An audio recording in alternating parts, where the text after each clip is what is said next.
Bonjour, avec vous le docteur Jalil Berada de l'équipe soignante de la clinique dentaire internationale Casablanca, et je vais aborder un thème qui commence à faire l'actualité dans le monde de la dentisterie aujourd'hui, celui de l'implantologie.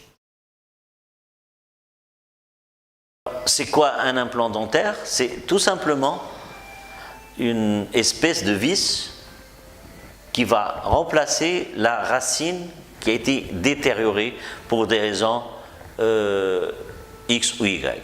Alors l'implant que je viens d'évoquer, c'est cette vis qui est en titane et qui est biocompatible avec l'os humain et en même temps qui s'intègre dans cet os. C'est-à-dire il y a une espèce de soudure qui s'établit après quelques semaines entre la surface externe de l'implant en titane et l'os. Alors cet implant, comme vous devez le constater, c'est juste le remplacement des racines naturelles, comme les racines que vous voyez ici.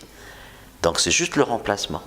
Donc la solution aujourd'hui, quand on a un espace vide, au lieu de faire des bridges classiques qui vont nous pousser à faire des dévitalisations des dents adjacentes, c'est-à-dire on va les tuer, dévitaliser c'est tuer une dent. Et on va tailler ces dents et mettre un bridge, par exemple dans ce cas-là, de 4 éléments. C'est-à-dire on va mettre une couronne ici, une couronne en pan, bridge c'est-à-dire pan, qui va remplacer ces dents, puis une autre couronne qui va remplacer ces dents, et une autre couronne qui va être l'autre côté du bridge.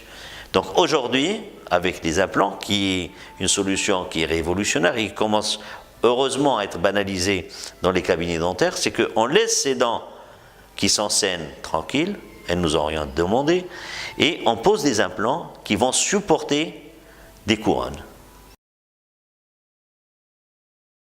Les implants aujourd'hui commencent à devenir une demande du patient lui-même quand il se présente. On reçoit le patient, il nous dit voilà, j'ai besoin de 2 ou 3 implants. Donc ça veut dire que cette notion d'implantologie a pénétré même la culture populaire. Alors, pour poser des implants, il y a des examens complémentaires qui sont obligatoires. Exemple, un cone beam qui nous montre l'espace qu'on va exploiter pour la pose d'un implant en 3 dimensions. Nous, on peut mesurer tout cet espace pour pouvoir gérer les dimensions des implants en diamètre et en longueur. Donc, impossible de poser l'indication d'un implant sans faire un examen clinique, examen et un interrogatoire, et aussi un examen complémentaire qui soit précis et qui va nous faciliter la réussite de notre projet prothétique et implantaire. Il faut savoir aussi qu'il y a plusieurs marques d'implants qui se comptent par centaines, mais il faudrait veiller et demander au chirurgien dentiste, implantologiste, à ce que son implant soit certifié. Et ce que je vous montre ici, c'est l'implant qui va à l'intérieur de l'os, après avoir étudié et posé les bonnes indications. Et après, il y a la couronne qui vient dessus. Et c'est ça le but d'un implant. Un implant, c'est juste un accessoire pour pouvoir accueillir une couronne. La durée de vie de l'implant, elle n'est pas à vie.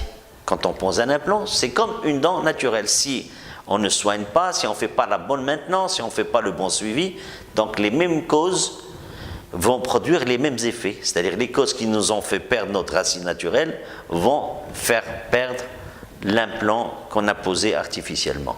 Donc un implant, il peut rester 5 ans, 10 ans, 15 ans, même à vie. Mais c'est selon la qualité de la maintenance.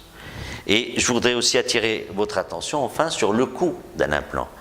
Alors, vous avez déjà compris que quand on pose un implant, on évite les dévitalisations des dents adjacentes pour remplacer une partie édentée où il n'y a pas de dents.